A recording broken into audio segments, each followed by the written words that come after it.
ሀብት ቢኖርም ብዙ ሀብት የምታስተዳድሩ ቢሆንም ኒቆዲሞስም ሀብታም ነበር።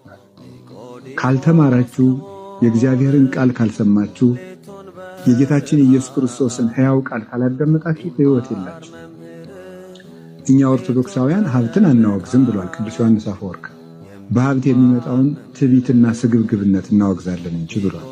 ከሁሉ አስቀድማችሁ መንግስቱና ጽድቁን ፈልጉ ሌላው ሁሉ ይጨመራችኋል ብሎ እንደነገረን ቅድሚያ ለመድኃኔዓለም እንዲሰጥ ሌላውን አስተካክቼ ወደ ጌታ እመለሳለሁ ሳይሆን ቅድሚያ ለክርስቶስ ሰጥቶ ሌላውን ኋላ አገኘዋለሁ ማለት የክርስቲያናዊ ጠባይ ነው።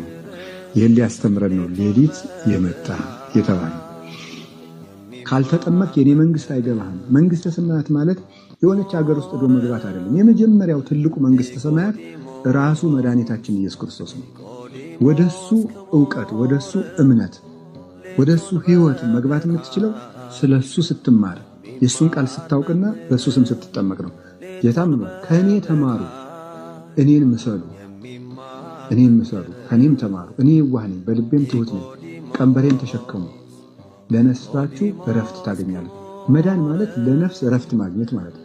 ማቴዎስ 11:28 ላይ እንደነገረ መዳን ማለት ለነፍስ እረፍት ማግኘት ነው። ለነፍስ እረፍት ማግኘት ደግሞ እንዴት ነው የሚገኝ ስንለው ቀንበሬን ተሸከሙ ሕጌን ፈጽሙ ነው። እኔን ምሰሉ።